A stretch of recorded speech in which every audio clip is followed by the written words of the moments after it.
Ó, mais uma videoaula aqui, né? Para mim é um desafio enorme gravar esses videozinhos para você. Parece bobo, mas não é não, tá? A tia fica com vergonha. Mas vamos lá. Na nossa última videoaula, né, a gente falou sobre a questão da cidadania, né? E como o tema que nós estamos vendo, inclusive que está sendo desenvolvido lá no Aplixe, né, no nosso conteúdo do Aplixe, é cidadania e democracia e também direitos humanos, né? Nós vamos continuar nesse assunto, aprofundando esse assunto, tá bom? As nossas videoaulas, gente, são um aprofundamento, é um complemento dos temas que estão lá no Aplix, porque é necessário que vocês tenham um conteúdo um pouco mais aprofundado. Principalmente esse conteúdo aqui que nós vamos ver agora, que é sobre um pouco sobre o Estado, tá? Por quê? É um conteúdo que cai muito no Enem. Então a gente precisa não só passar por ele, né? Mas precisamos entender bem um pouco sobre esse assunto, né? É, na videoaula passada, eu expliquei sobre a questão da cidadania para vocês e falei do Estado. Falei que o Estado é uma instituição, né? É um corpo composto de três partes, né? Que é a parte jurídica, a parte da defesa, né? E a parte o quê? Das instituições, né? Esse corpo, né? Bem completo, que nós chamamos de Estado, é o que temos, né, principalmente nas nações contemporâneas hoje, em todas, né, todas as nações contemporâneas. Só que o Estado, ele não surgiu do nada, ele tem toda uma história, né? E ele é o mediador da vontade popular, ou pelo menos deveria ser, né? Lembra que eu falei isso? É o mediador da vontade popular, né, com a garantia, vamos dizer assim, dos nossos direitos. E também é o corpo responsável, né, por fazer com que a sociedade se mantenha coesa, ou seja, se mantenha unida, né, apesar de todas as diversidades. E para isso o Estado, ele sempre está nos colocando a questão dos nossos deveres também, né? Ele sempre coloca para a gente quais são os deveres que nós, enquanto cidadãos, devemos cumprir, desempenhar para vivermos bem em sociedade. Então, o Estado é aquele corpo, né, que todas as nações modernas, né, contemporâneas de hoje em dia têm, né, que ele faz esse papel de mediador entre a vontade popular, né, os direitos, a garantia dos direitos e também a garantia de que os deveres também serão cumpridos. Então, vamos estudar um pouco mais sobre o Estado, porque é importante a gente falar sobre o Estado para a gente poder falar sobre a democracia. O Estado é um agente importantíssimo, né? É um corpo importantíssimo. E se nós não entendermos o Estado, fica muito difícil a gente entender o porquê, o que, para que serve a democracia, certo? E também como que os cidadãos é, conseguem ou não conseguem a garantia, vamos dizer assim, de todos os direitos que a gente precisa, né? Então vamos falar um pouquinho, né? Os atos políticos e as ações do Estado fazem parte de nossa vida. É atuando politicamente que entendemos e assumimos nosso papel na sociedade. Então essa primeira frase aqui está falando sobre a questão da cidadania, né? Porque ser cidadão é atuar politicamente, tá? E quando eu falo em atuação política, não estou falando só das eleições, não, gente, do voto, né? Daquele momento que a gente tem a cada 2 anos, não. Atuar politicamente é se posicionar na sociedade sobre todos os temas que são importantes para a sociedade, certo? De alguma forma, exercer esse poder popular que todos nós temos, que no caso das nossas sociedades contemporâneas hoje, esse poder popular ele é exercido através da democracia, e aí quando a gente chegar lá para estudar a democracia vocês vão entender melhor sobre isso. Então, atuar politicamente é isso, é exercer cidadania e de maneira o quê? Democrática, beleza? Então vamos lá, o Estado ele faz parte da nossa vida, certo? E de alguma forma ele também regula até mesmo as nossas ações políticas, certo? Ele também regula, ele também media, tá? A nossa participação na sociedade, o papel que a gente desempenha em sociedade. E vamos ver um pouco melhor sobre isso, tá? Então vamos lá. Como surgiu o Estado moderno, né? No período medieval, o poder estava nas mãos dos senhores feudais, que mantinham o controle sobre a maior parte das terras e sobre toda a sociedade. O Estado moderno surgiu da desintegração do mundo feudal e das relações políticas até então dominantes na Europa. Ou seja, quando nós vivíamos no feudalismo, que era um outro regime econômico, tá? O regime econômico vigente hoje e presente na maioria das nações do mundo é o capitalismo, tá bom? Antes do capitalismo, nós tínhamos o feudalismo, que era toda uma estrutura, né? Mais para frente eu vou explicar isso melhor para vocês.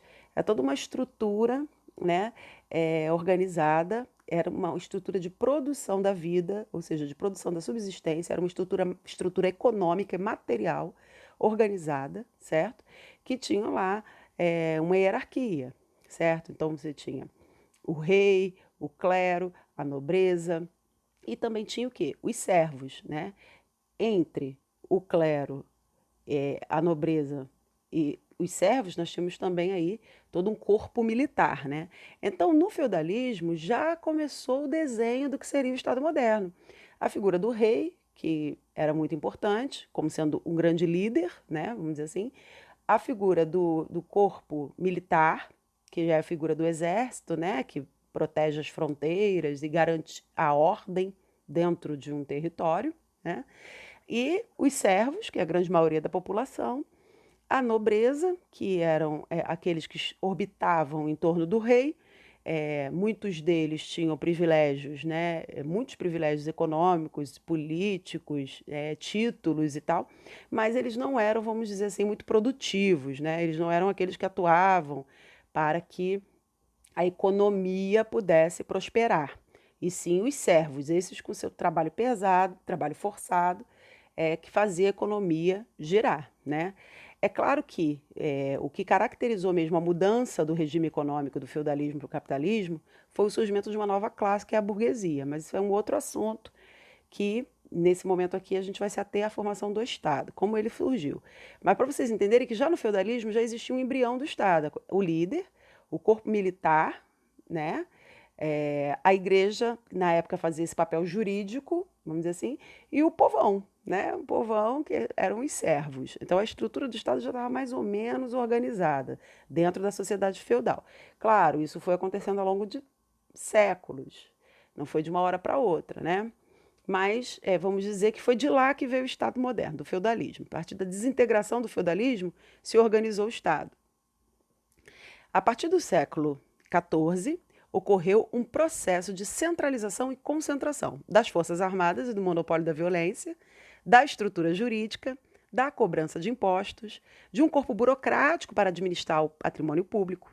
A centralização desses poderes e instituições caracteriza o Estado moderno. Então, vejam, desintegração do feudalismo e, obviamente, o surgimento e o desenvolvimento do capitalismo, né, fez com que também a estrutura social se organizasse no que a gente conhece hoje como sendo o Estado. Ou seja, foi importante que os poderes se reorganizassem. Já que estava ocorrendo uma mudança econômica, era necessário que o poder que regulava todas as coisas também se modernizasse, né? Que esse poder, né, de manter a sociedade coesa e manter os privilégios de determinadas classes sociais, por exemplo, não podia se perder, não era uma hipótese para os poderosos da época. Então, há de se reorganizar esse poder, certo? E uma das características da organização desse poder é a centralização. A centralização em torno desse corpo que a gente chama de Estado, né? O que ele fez? Organizou mais ainda as suas forças armadas, né? Colocando como o principal corpo, né? Parte do corpo de defesa do território, para poder conter guerras, invasões de outros povos, né? Isso, gente, cada nação foi se organizando de uma forma, tá? E no seu tempo também, não foi tudo ao mesmo tempo, não. Organizou-se uma estrutura jurídica, que já existia mais ou menos, a igreja já fazia esse papel, né? Mas aí se organizou de maneira mais completa, né? Na questão da transição aí do modo econômico, né? Do feudalismo, que era basicamente a organização da produção agrária, né? Pecuária. Isso foi se desenvolvendo no capitalismo comercial, mercantil, né? E tudo mais. E a partir daí nós chegamos na Revolução Industrial mais à frente. Mas nesse processo de mudança econômica, de produção da existência, de produção da vida de uma sociedade, foi necessário, né, para eles, intensificar a cobrança de impostos e, ao mesmo tempo, organizar uma administração do que seria o patrimônio público, né? Aquilo que não era privado, que era público, tinha que também ter um controle sobre isso, certo? Então, ó, a centralização desses poderes e instituições caracteriza o Estado moderno. As Forças Armadas é uma instituição, a estrutura, o corpo jurídico de um Estado é uma instituição, certo? Então, a administração pública, né, quem governa, quem não governa, quem manda, quem não manda, também é uma instituição, fora todas as outras instituições que foram sendo criadas a partir daí, né? Como a educação, por exemplo, é uma instituição, certo? A religião, que no caso a Igreja Católica foi perdendo cada vez mais prestígio, né? Nessa transição aí do feudalismo para o capitalismo, mas as religiões elas continuaram tendo um papel importante em cada sociedade. Então, ela também foi institucionalizada, né? Não é à toa que nós já ouvimos a expressão que a religião oficial é X, é Y, né? A gente sempre ouve essa expressão, né?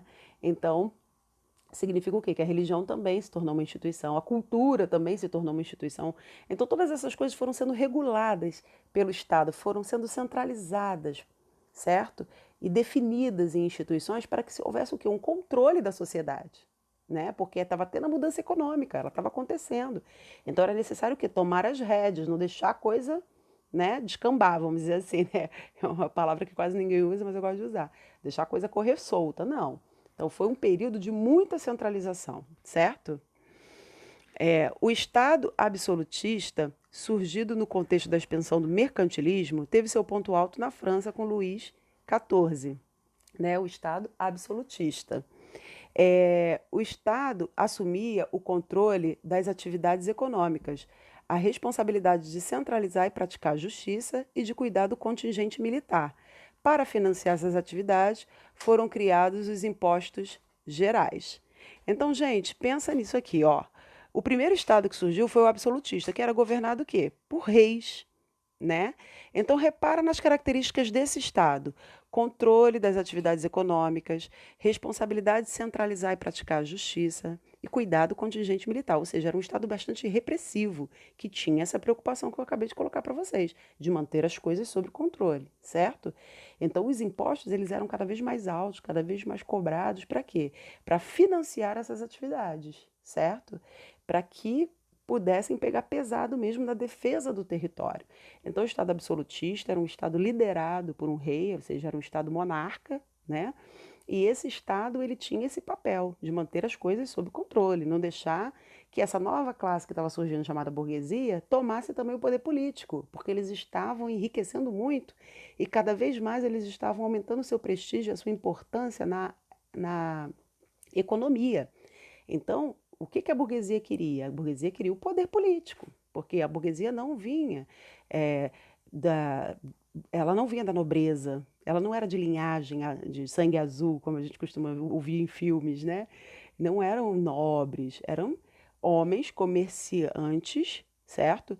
E que enriqueceram muito, né? Nessa transição aí que eu falei para vocês do feudalismo para o capitalismo, né? Com todas as transações mercantis, comerciais, essa burguesia, essa classe, ela enriqueceu muito.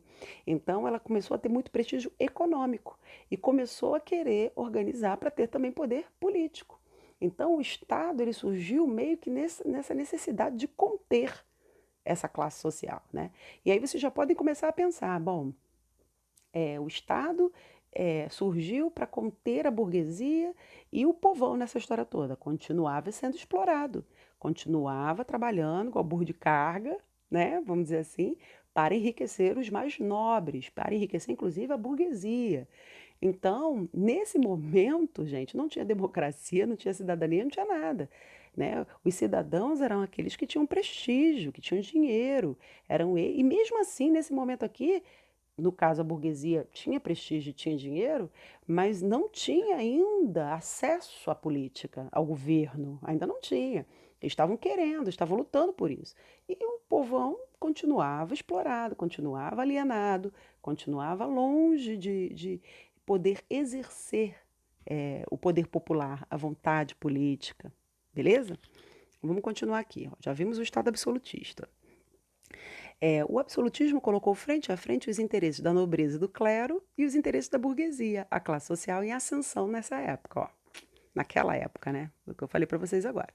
Aí depois disso, foi o que acontece? O feudalismo ele se desintegrou e o capitalismo ele foi, já era um capitalismo forte, mercantil, comercial, né? Que começou a se desenvolver lá com as grandes navegações, a expansão marítima, né? Dos países do Ocidente Europeu e tudo mais. Então, a partir daí, o capitalismo foi se desenvolvendo. Gente, período muito longo, tá? Esse período aí de transição do feudalismo para o capitalismo levou mais ou menos uns 900 anos, assim, quase um milênio. É muita coisa.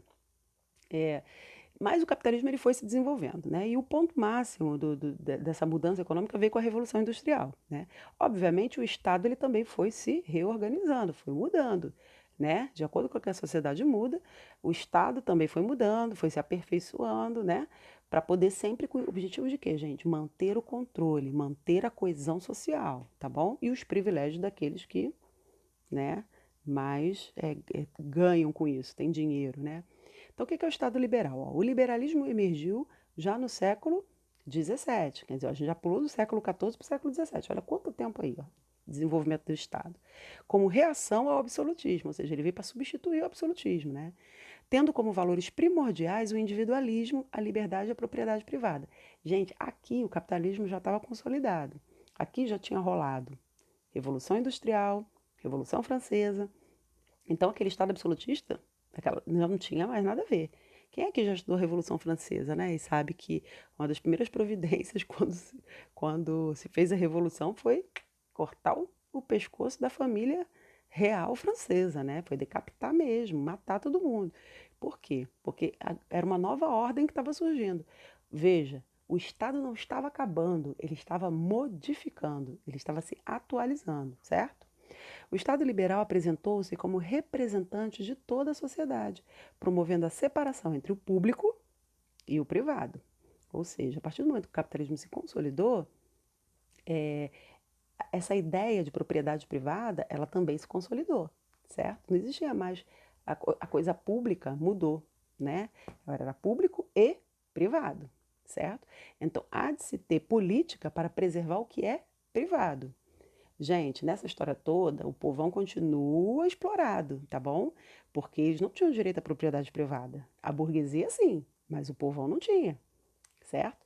Então, veja bem, até aqui nós estamos vendo o Estado que, como aquele que está garantindo os privilégios do quê? Das classes dominantes.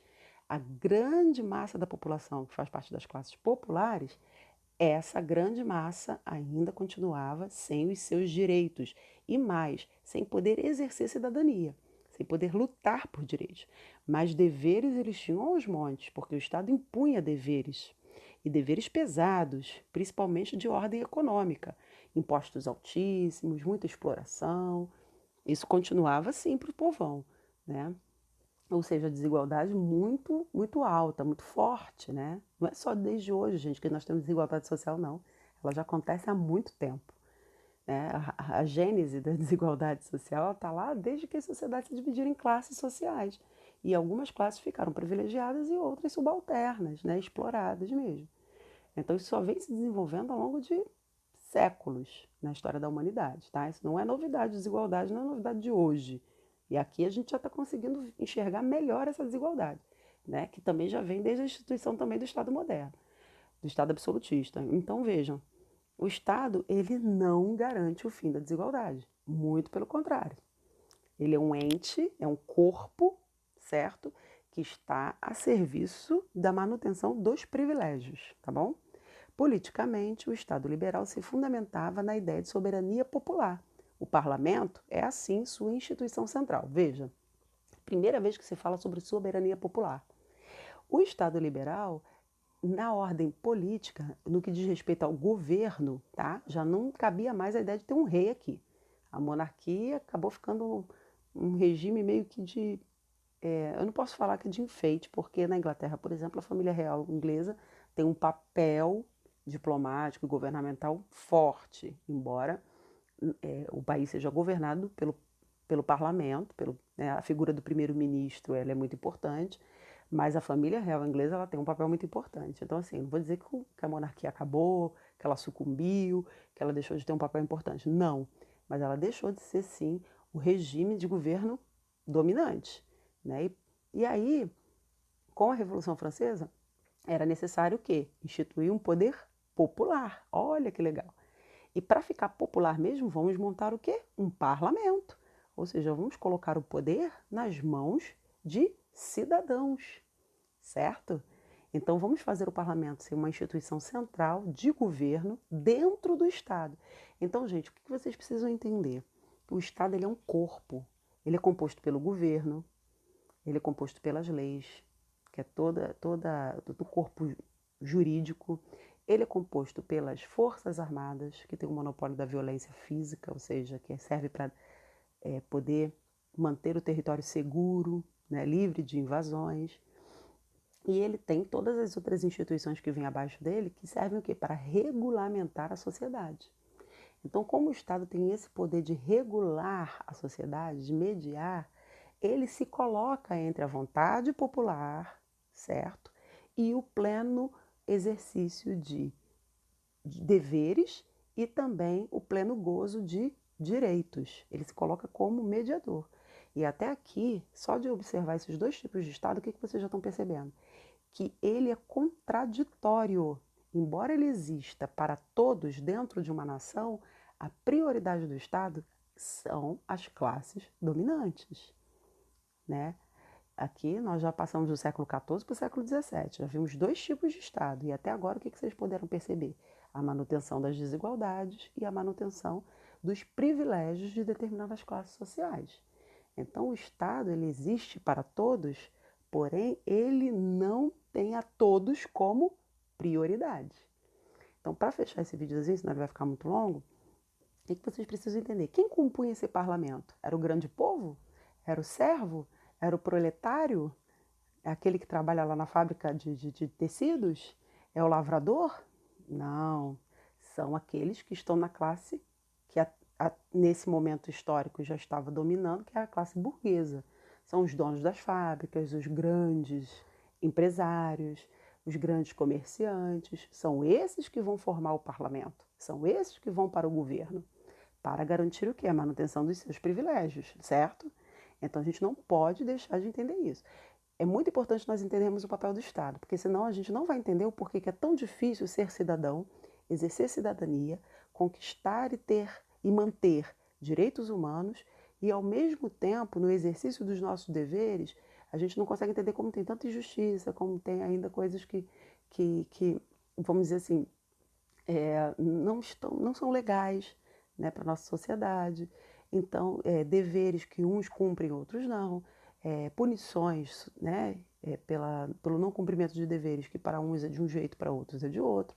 Se nós não entendermos o papel do Estado, vai ser difícil a gente entender a cidadania e o exercício democrático também, né? Porque a princípio a gente entende que é democracia para todos, cidadania para todos, porque o Estado moderno, né, ele veio para dizer isso. É isso aí, é para todo mundo. Só que não, né? Na teoria sim, mas na prática isso não acontece dessa forma. Então nós precisamos estar atentos a isso. Né? No meio do caminho entre o exercício da cidadania de forma democrática para garantia e manutenção de direitos humanos, existe o Estado. E esse Estado ele tem um papel importantíssimo, porque ele regula as ações sociais e ele faz a mediação, tá, entre os cidadãos, a vontade popular, os nossos direitos e os nossos deveres. É ele que regulamenta todas essas coisas. É ele que faz a mediação sobre essas coisas.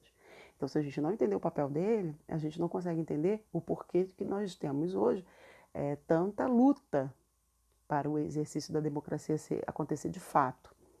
Nós não conseguimos entender o porquê das injustiças sociais, o porquê das desigualdades sociais. Então temos que estar atento ao papel do Estado, beleza? No próximo vídeo eu continuo falando sobre isso e a gente conclui, porque esse daqui já ficou bem grandão, tá? Não esqueçam de fazer um resumo no caderno de vocês desse conteúdo. Não esqueçam que isso é conteúdo de Enem, gente. Por isso eu estou fazendo questão de aprofundar com vocês, tá bom? Não desprezem esse conteúdo, muito pelo contrário. Estudem bastante, tirem bastante dúvidas, me procurem e a gente tá aí, junto, tá? Um beijo grande para vocês.